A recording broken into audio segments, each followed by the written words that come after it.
heart to sing thy grace.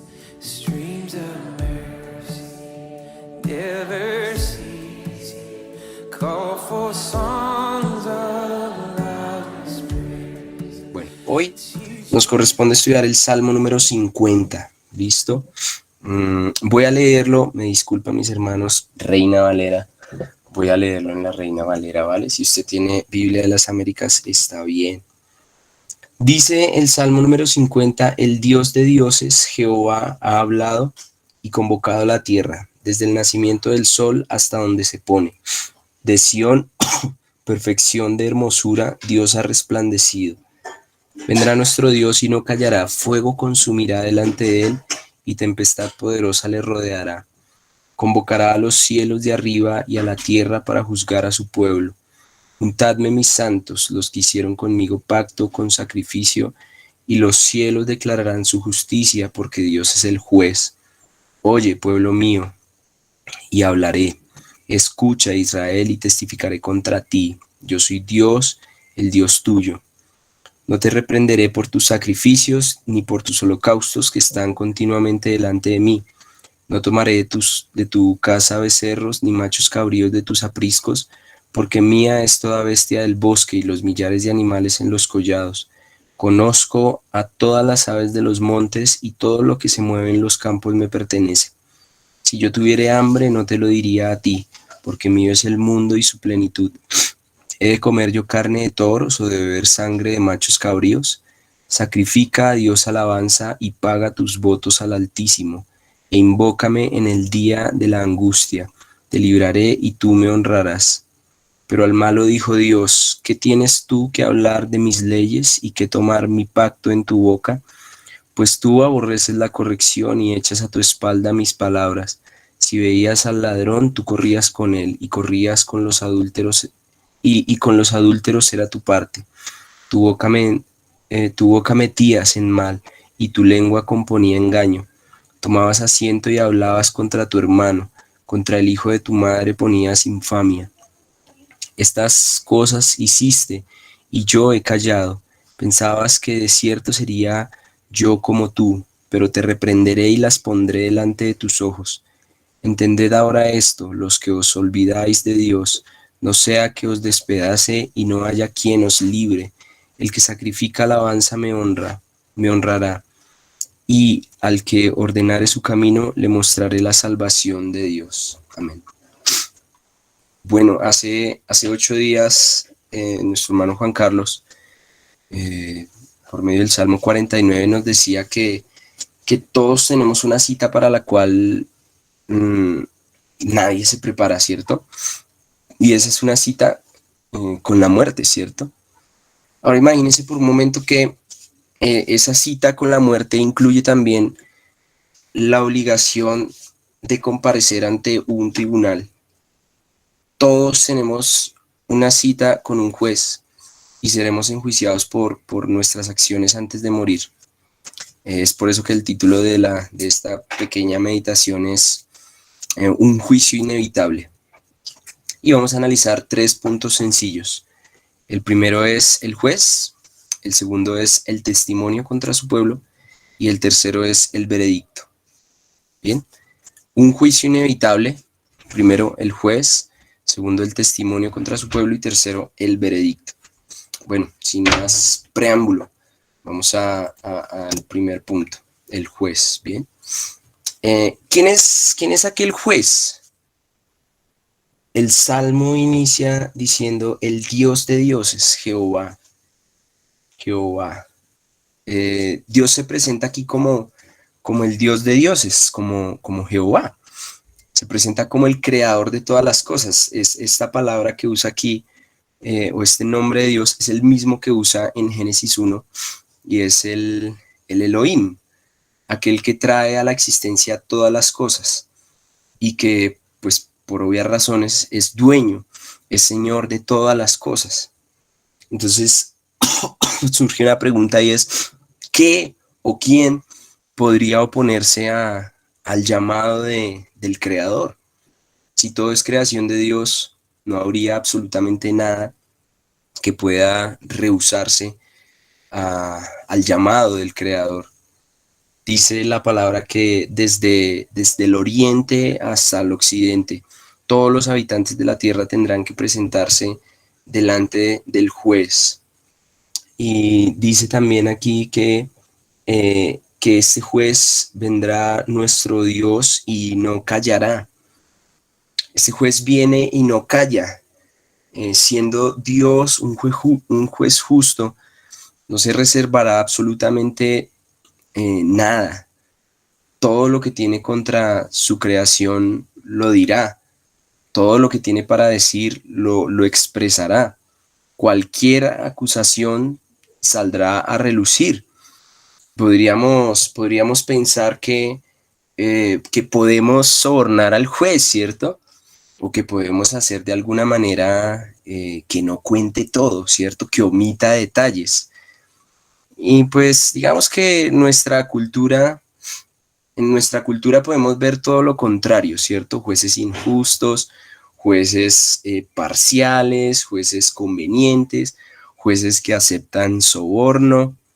Eh, pues no sé si para alguno de ustedes es ajena esta situación, ¿cierto? Pero pues estando en Colombia, de hecho, la corrupción es tal que uno podría llegar a pensar que con las riquezas podemos sobornar al juez, ¿no? Pues es muy común en nuestro país que esto pase.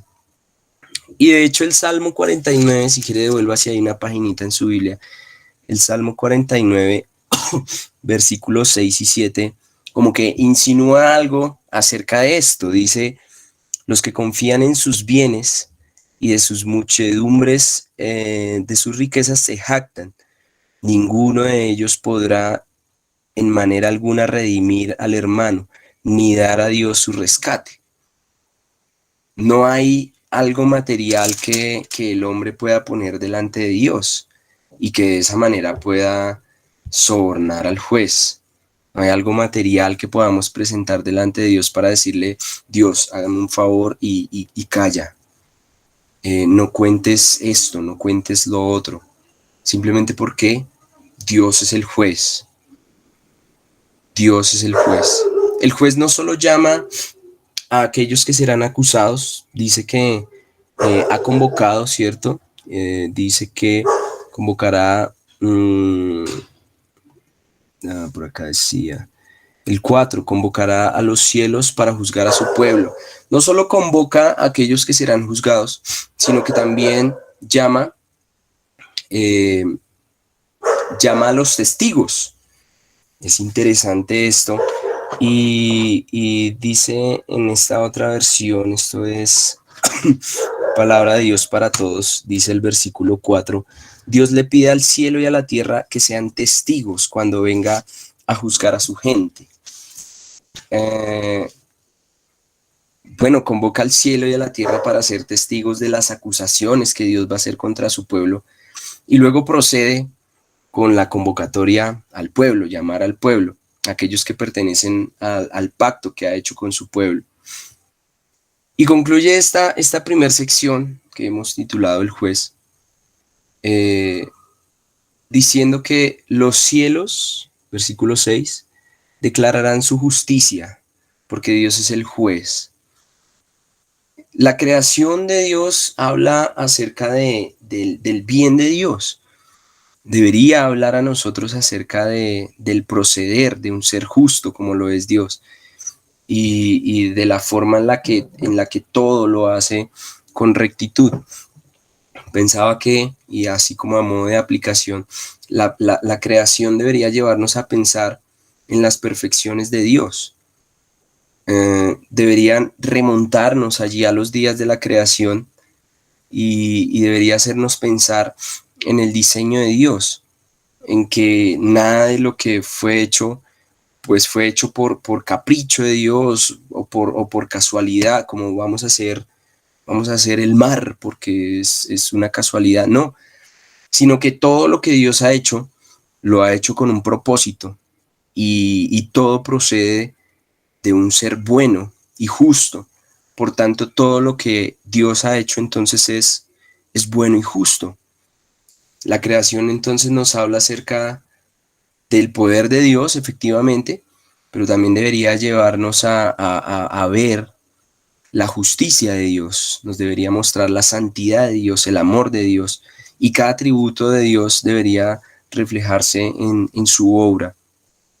Dios es el juez, el Dios que creó todo, será aquel que nos juzgará, aquel que diseñó todo con inteligencia, aquel que conoce todas las cosas, aquel que en todo procede con bien, Él será quien nos juzgará. Eh, y esto debería aterrarnos, ¿no?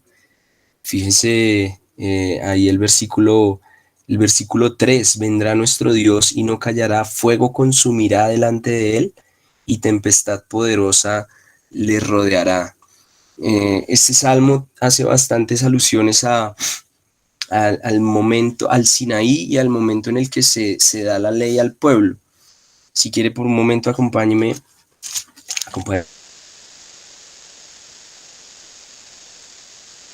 las expresiones, pues no exactamente iguales, pero sí muy similares. Las del versículo 3: vendrá nuestro Dios y no callará, fuego consumirá delante de él y tempestad poderosa le rodeará. Aparte porque está diciendo que de Sión, perfección de hermosura, Dios ha resplandecido. Y Sión, alguna vez Sebas hace como 15 días, 20 días tal vez, Sebas nos decía que Sión estaba en un lugar, digamos, geográficamente podríamos decir que Sión, ¿qué es? ¿Un valle? ¿O qué es Sión? ¿Alguien lo recuerda? Una montaña, ¿cierto? Bueno, Jerusalén viene a estar ubicado en una montaña y por eso cuando los escritores dicen como subir a Jerusalén, bueno, porque estaba ubicado en una montaña. Entonces, aquí de Sión, pues hace referencia a una montaña. Y en el Sinaí, ¿en donde se le da la ley a Moisés? En una montaña también, en el monte Sinaí. Fíjense lo que dice el versículo 10, el capítulo 19 de Éxodo, versículos 16 al 18. Dice, Éxodo 19, versículo 16. Aconteció que al tercer día, cuando vino la mañana, vinieron truenos y relámpagos y espesa nube sobre el monte y sonido de bocina muy fuerte, y se estremeció todo el pueblo que estaba en el campamento, se estremeció, se asustó. Y Moisés sacó del campamento al pueblo para recibir a Dios, y se detuvieron al pie del monte. Todo el monte Sinaí que pasaba humeaba, porque Jehová había descendido sobre él en fuego, y el humo subía como el humo de un horno, y todo el monte se estremecía en gran manera. Hasta ahí leámoslo. ¿Cómo estaba el pueblo delante de este monte? Imagínese esa escena, usted ver una montaña, ¿cierto? Una montaña cubierta de humo, una montaña donde salen así truenos, relámpagos, se escucha el sonido de los rayos. ¿A quién no asusta un rayo? Cuando de repente usted llega y ve el destello, bueno, el rayo no asusta mucho, ¿cierto? Lo que asusta es el trueno. Usted ve el destello y usted qué hace, usted como que intenta, no sé, de alguna manera proteger sus oídos, no sé por qué nos agachamos o cosas así.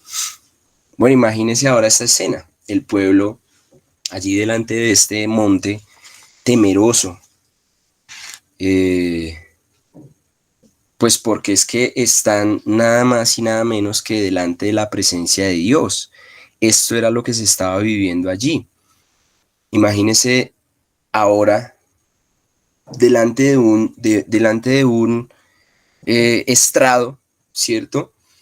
Estando allí el juez, quien es el mismo que estaba allí en el monte Sinaí, ese estrado echando humo, sonando relámpagos, bueno, viéndose relámpagos, sonando truenos. Es una imagen, perdón, no sé para ustedes, pero pues es una imagen aterradora. Estar delante de la presencia de Dios y no solo por lo que está pasando, no solo por el humo, por el fuego, por los rayos, sino porque es que es Dios el juez. Y bueno, ese será el Dios quien nos juzgará. Pero bueno, podríamos pensar, bueno, pero pues es que realmente no hay algo que Dios tenga que decir contra nosotros o que Dios tenga que decir contra mí. Podría decir mucho sobre el pueblo de Israel, pero sobre mí, bueno, yo estoy ahí como un poco eh, mejor librado. Bueno, eso nos lleva entonces al segundo punto, que es el testimonio contra su pueblo. Bien, en la lógica humana funciona algo que se llama la presunción de inocencia. En la lógica humana y en las leyes y esas cosas. La presunción de inocencia, ¿no? Que dice que alguien es inocente hasta que se demuestre lo contrario. Actualmente eso ha cambiado un poquito por causa de algunas luchas ahí de géneros y no sé qué más cosas. Y ahora en casos, por ejemplo, de mujeres que han sido maltratadas, entonces se dice que el hombre es, ¿sí saben cómo se ha modificado la presunción de inocencia? El hombre es culpable hasta que se demuestre lo contrario. Ya no es inocente hasta que se demuestre lo contrario, sino que ahora es culpable hasta que se demuestre lo contrario. Bueno, en la realidad de las cosas esto no funciona así, no funciona de ninguna de las dos formas. Delante de Dios no hay presunción, delante de Dios hay realidad, delante de Dios hay verdad, hay luz, delante de Dios hay justicia. Así que si Dios dice algo contra mí, si Dios dice algo contra ti, pues sencillamente calla y reconoce tu pecado. Ya, no hay algo que podamos intentar buscar para demostrarnos inocentes. No, si Dios dice algo contra nosotros, ya, así es, eso es. Y aquí una aplicación sencilla y es, bueno, la palabra de Dios siempre nos desnuda, siempre nos confronta y nos deja sin argumentos. A veces nosotros somos necios y queremos como evadirla, queremos de alguna manera intentar excusarnos, pero es la palabra de Dios. Frente a las verdades de Dios no hay presunción de inocencia. Simple y sencillamente o somos culpables o somos inocentes. Y si soy culpable, pues ya, cállese. No intentemos argumentar contra Dios o pretendemos llamar a Dios, al juez justo, pretendemos llamarlo mentiroso, al querer decir que nosotros lo que dice su palabra no es real. Bueno, meditemos en eso. Ahora, la palabra seguramente nos confrontará a continuación en lo que sigue diciendo y frente a ello pues no tenemos más que agachar la cabeza y reconocer delante del juez nuestra culpa. Aquí el pueblo sería juzgado, no sería juzgado por causa de sus prácticas religiosas. Fíjese que dice, empieza el versículo 7, oye pueblo mío, hablaré, oye y escucha, Israel, testificaré contra ti, yo soy Dios, el Dios tuyo. Es decir, no va a ser cualquiera el que va a hablar, va a ser Dios, va a ser nuestro Dios quien va a hablar contra nosotros. No te reprenderé por tus sacrificios ni por tus holocaustos que están continuamente delante de mí. No es, las acusaciones de Dios no son por causa de las dinámicas externas de las celebraciones del pueblo, ¿cierto? El problema real son las implicaciones internas que hay, las implicaciones éticas, las implicaciones personales que había en el pueblo. Podríamos decir hoy, aplicándolo a nuestra congregación, bueno, las acusaciones de Dios hacia nosotros no son por causa del orden en el culto. De hecho, el culto es muy ordenado. Empiezan temprano a las 9 de la mañana, a las 10:30 de la mañana nuevamente se conectan y empiezan su culto. Bien, no es por causa del tiempo de la música. De hecho, estos muchachos son muy buenos músicos las letras son muy centradas, ¿cierto? No es por causa de esto. No es por causa de la predicación. La predicación es fiel, es acorde a la palabra. No es por causa del tiempo que tengan de oración, no es por causa de esto. Es una iglesia que ora. Entonces dice uno, entonces, ¿cuál es el problema entonces, cierto? Bueno, el problema tenía que ver con las relaciones personales del pueblo, con el trato injusto del prójimo. Si ustedes, si se adelantan un poquito, de hecho, bueno, ahí en las expresiones poéticas, Dios dice, yo conozco todos los animales, conozco todas las bestias, si quisiera tomar alguna, pues simplemente la tomo. De hecho, pues ustedes han hecho lo que ha estado en la ley, lo han hecho, digámoslo, entre comillas, bien. No es por sus holocaustos, no es por sus sacrificios. Sin embargo, dice, sacrifica a Dios alabanza y paga tus votos al Altísimo e invócame en el día de la angustia. Te libraré y tú me honrarás. Y sigue diciendo más adelante, pero al malo dijo Dios, ¿qué tienes tú que hablar de mis leyes y que tomarte mi pacto en tu boca? Pues tú, y aquí se mencionan algunas violaciones a los 10 mandamientos, y quiero que ustedes intente identificar cuáles son, y recuerde que hay dos tablas, ¿no? Una que está relacionada con las obligaciones del pueblo hacia Dios y otra que está relacionada con las relaciones del pueblo con su prójimo. Dice, pues tú aborreces la corrección y echas a tu espalda mis palabras. Si veías al ladrón, tú corrías con él, y con los adúlteros era tu parte. Tu boca metías en mal, y tu lengua componía engaño. Tomabas asiento y hablabas contra tu hermano, contra el hijo de tu madre ponías infamia. Estas cosas hiciste y yo he callado. Pensabas que de cierto sería yo como tú, pero te reprenderé y las pondré delante de tus ojos.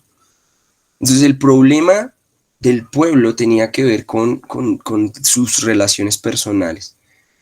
Eh, Les decía que aquí se evidencian las violaciones a algunos mandamientos, particularmente los que están relacionados con la segunda sección, que están asociadas con el prójimo. Entonces, las relaciones sociales del pueblo se habían corrompido.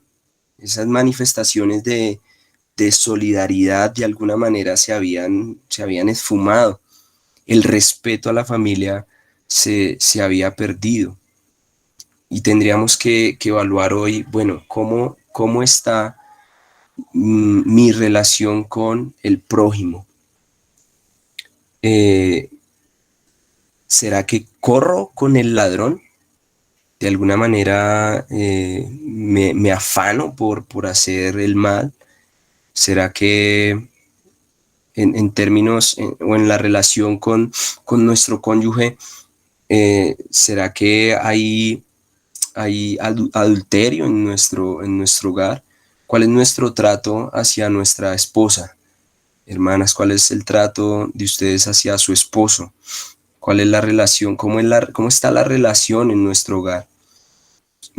¿Será que eh, el adulterio ha querido entrar en nuestro hogar y de alguna manera hemos dado o hemos abierto la puerta?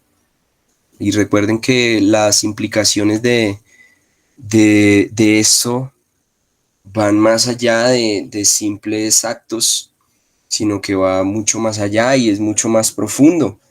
Ahora preguntémonos, bueno, ¿será que en mi trato con mi esposo, con mi esposa, hay, hay deslealtad, hay deshonra, hay infidelidad? Eh, con nuestro hermano en la sangre o nuestro hermano en la fe o nuestro prójimo, ¿será que nuestra lengua se afana para componer engaño? ¿Será que hablamos o damos falso testimonio contra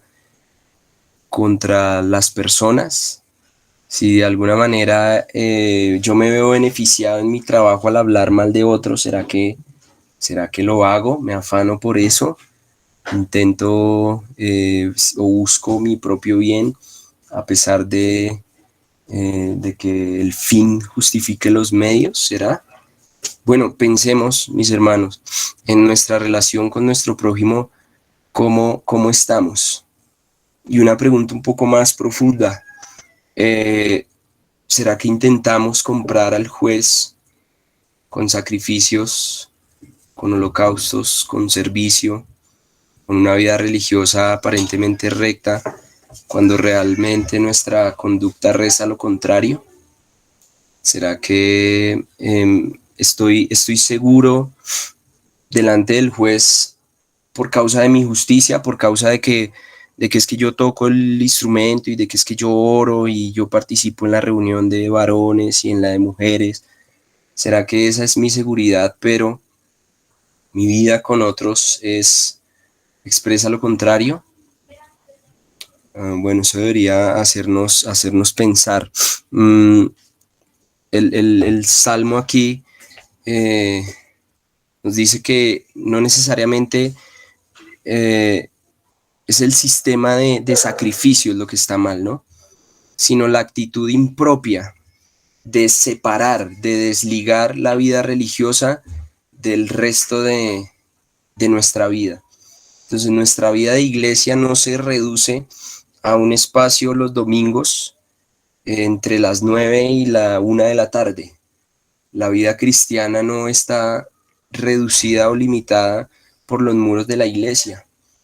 Nuestra fe y nuestra doctrina no se vive únicamente los jueves en la noche o los martes en la noche o los viernes en la noche, sino que nuestra vida cristiana debería reflejarse en todas nuestras relaciones y en toda nuestra vida, en todo lo que hacemos.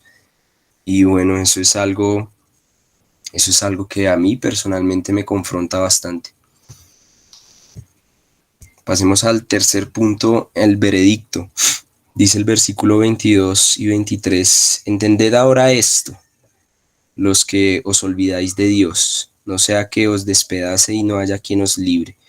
El que sacrifica alabanza me honrará, y el que ordenare y al que ordenare su camino le mostraré la salvación de Dios. Solo hay dos posibilidades en la sentencia, una, destrucción, y la segunda, salvación. Ahora, ¿cuál decidiremos? Bueno, si decidiéramos la salvación, pues deberíamos ordenar nuestro camino, ¿no? Si de alguna manera nuestro camino, eh, si estamos caminando como en dos caminos, uno que es la vida religiosa, que aparentemente es pleno, pero por otro lado una vida que no refleja esa vida religiosa, pues ordenemos nuestro camino y alineemos nuestro camino para que nuestra vida cristiana sea una sola y sea íntegra. Ahora llegará el momento en el que quien juzgará será Cristo, será el Hijo, y eso es algo, este salmo me parece que es muy cristológico. Llegará un momento en el que a Cristo se le dará la autoridad para juzgar a las naciones. Si quiere, acompáñeme por un momento a Juan, al Evangelio de Juan, capítulo 5. Juan 5, y aunque no es una cita directa de este salmo, yo creo que Jesús tenía en mente este salmo cuando expresaba estas palabras. Juan 5, versículos 19 al 29. Aquí previamente ha habido un conflicto, y es que el Señor Jesús ha sanado a un hombre, ¿cierto? En el día de reposo. Y esto fue un problema, un conflicto ahí con los líderes religiosos de la época. Y entonces dice el Señor Jesús, respondió entonces Jesús y les dijo, de cierto os digo, no puede el Hijo hacer nada por sí mismo, sino lo que ve hacer al Padre, porque todo lo que el Padre hace también lo hace el Hijo igualmente. Por ejemplo, juzgar. Porque el Padre ama al Hijo y le muestra todas las cosas que Él hace, y mayores obras que éstas les mostrará, de modo que vosotros os maravilléis. Porque como el Padre levanta a los muertos y les da vida, así también el Hijo a los que quiere da vida. Porque el Padre a nadie juzga, sino porque el Padre a nadie juzga, sino que todo el juicio dio al Hijo, para que todos honren al Hijo como honran al Padre. El que no honra al Hijo no honra al Padre que le envió. De cierto os digo, el que oye mi palabra y cree al que me envió, tiene vida eterna y no vendrá a condenación, mas ha pasado de muerte a vida. De cierto os digo, viene la hora, y ahora es, cuando los muertos oirán la voz del Hijo de Dios, y los que oyeren vivirán. Ahora, oímos la voz de Dios cuando decía, ordenen su camino. Bueno, entonces ordenemos nuestro camino. Porque como el Padre tiene vida en sí mismo, versículo 26, así también ha dado al Hijo tener vida en sí mismo, y también le dio autoridad de hacer juicio, por cuanto es el Hijo del Hombre. No os maravilléis de esto, porque vendrá hora cuando todos los que están en los sepulcros oirán su voz. Fíjese esta cita ineludible, un juicio ineludible. Y los que hicieron lo bueno saldrán a resurrección de vida, mas los que hicieron lo malo a resurrección de condenación. ¿Cómo es posible que yo dé vida, dice el Señor Jesús, y pronuncie este juicio? Bueno, lo primero, dice, lo puede hacer porque el Padre le ha dado el tener vida, ¿cierto? Y en calidad del Hijo del Hombre, que lo hemos visto en Marcos, tiene también la autoridad para juzgar. El Hijo del Hombre viene con juicio. Ahora, la reacción correcta a esas palabras del Señor Jesús no debería ser simple incredulidad. La reacción a este salmo hoy no debería ser simplemente una actitud mental que nos asombre simplemente, sino que la reacción hoy a este salmo debería ser la fe que honra realmente al Hijo como honra al Padre. Dice un comentarista que los que ejercen esta fe no son condenados, como lo dice allí Juan, sino que desde ahora hemos pasado de muerte a vida. En el gran día del juicio resucitarán todos, ¿cierto? Para condenación y para salvación. Pero aunque todos resucitarán, aunque resucitarán absolutamente todos los hombres, pues hay una gran diferencia. Y decía el hermano Rodri, no es lo mismo resucitar para condenación que resucitar para condenación eterna. O resucitar para vida eterna o resucitar para condenación. Por lo tanto, debemos aceptar por la fe al Hijo de Dios.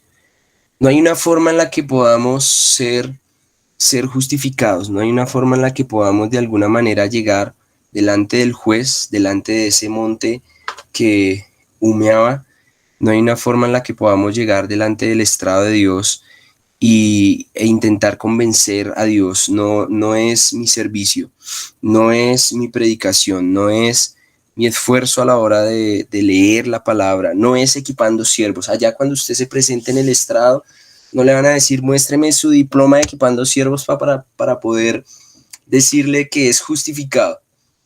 No va a ser así, mis hermanos. Lamento decirle esto, pero no le estoy diciendo que no estudien equipando siervos. Ojo ahí con eso. Solo que no va a ser garantía. No hay otra forma en la que el hombre pueda ser salvo, sino solo a través de Cristo. Y esto es gloriosísimo, porque dice el autor de Hebreos que antes, ¿cómo estaba el pueblo allá delante de ese monte? Lo veíamos hace un rato. ¿Cómo estaba el pueblo delante del monte que echaba humo y que sonaban truenos? Estaban temerosos, ¿cierto? Sin embargo, ¿cómo nos podemos hoy presentar delante del monte, delante del Calvario? ¿Cómo nos podemos hoy presentar delante del Señor Jesús? Eh, Hebreos, pero porque no recuerdo ahora el pasaje. Hebreos 12:18. Hebreos 12:18, porque no os habéis acercado al monte que se podía palpar y que ardía en fuego, a la oscuridad, a las tinieblas y a la tempestad, al sonido de la trompeta y a la voz que hablaba, a la cual los que oyeron rogaban que no se les hablase más. En ese momento el pueblo estaba tan temeroso que decía Moisés, no hable más, cállese, porque no podían soportar lo que se les ordenaba. Si aún una bestia tocara el monte, allí en Sinaí, sería apedreada o pasada con dardo. Y tan terrible era lo que se veía que Moisés dijo, estoy espantado y temblando. Esa era la reacción del pueblo delante de este monte, ¿cierto? Pero ahora, ¿cuál es la reacción de nosotros al presentarnos delante del monte Sión, delante de Cristo? ¿Cuál es? Dice el versículo 22 de Hebreos 12, sino que os habéis acercado al monte de Sión, a la ciudad del Dios vivo, Jerusalén la celestial, a la compañía de muchos millares de ángeles, a la congregación de los primogénitos que están inscritos en los cielos, a Dios, el juez de todos, a los espíritus de los justos hechos perfectos, a Jesús, el mediador del nuevo pacto, y a la sangre rociada que hablaba mejor que la de Abel. Ahora, en ese momento el pueblo, viviendo bajo ese pacto, estaba obligado a cumplir la ley, ¿cierto? Sin embargo, ahora nos podemos acercar a este monte, nos podemos acercar delante de Cristo sin temor, sabiendo que es en Cristo que somos juzgados, es por Cristo o en Cristo que hemos sido ya juzgados. Entonces, mis hermanos, la invitación es a que podamos con fe reconocer que efectivamente nuestras obras son nada delante de Dios. No son algo, no son garantía para poder decir, juez, aquí estoy yo inocente. No es garantía, simplemente Cristo es garantía para poder decir, Señor, aquí estoy. Y el salmo que sigue, me parece que es como una contestación, aunque este Salmo 50 es más de la congregación y el 51 es más personal. Me parece que debería ser nuestra oración hoy también, y me disculpo ahí con el que va a enseñar dentro de 8 días, me va a meter ahí en su terreno un poquito, pero fíjese que Dios ha acusado a su pueblo, le ha dicho, aborreces la corrección, echas a tus espaldas mis palabras, si veías al ladrón corrías con él y con los adúlteros era tu parte, tu boca metías en mal. Bueno, imagínese esa acusación de Dios, pero ahora deberíamos nosotros orar como dice el Salmo 51, ten piedad de mí, oh Dios, conforme a tu misericordia, conforme a la multitud de tus piedades, borra mis rebeliones. Lávame más y más de mi maldad y límpiame de mi pecado, porque yo reconozco mis rebeliones y mi pecado está siempre delante de mí. Y esto creo que es muestra de la gracia de Dios, ¿no? Que nos muestre nuestro pecado. Dice el versículo 21 del 50, pero te reprenderé y los pondré delante de tus ojos.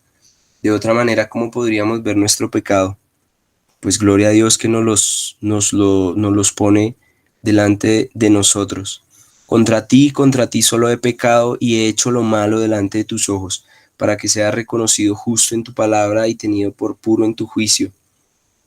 Y bueno, sigue expresándose el salmista ahí en el Salmo 51, para que no se lo pierda dentro de 8 días. Así que mis hermanos, oremos como ora aquí el salmista en el Salmo 51. Y digámosle a Dios, si quiere cierre ahí sus ojos. Señor, ten piedad de nosotros, Padre, en tu misericordia, Padre Santo, alcánzanos, Señor, con tu gracia. No hay algo, Padre, que sobre lo cual yo pueda gloriarme y pueda decir, soy justo.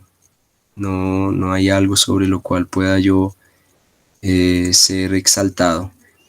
No es mi servicio, Señor, no, no es mi vida. No es mi vida religiosa, Padre.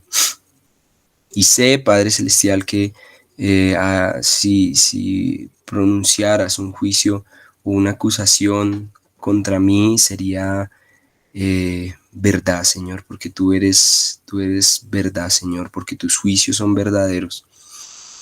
Y Padre, hoy tu palabra, Señor, me confronta y me muestra, Señor, la forma en la que la vida religiosa ha sido desligada de la vida del día a día, Señor, como las relaciones con mi prójimo no han reflejado lo que mi vida religiosa aparenta, Señor. Perdóname, Padre. Perdónanos, Señor, y ten misericordia de nosotros.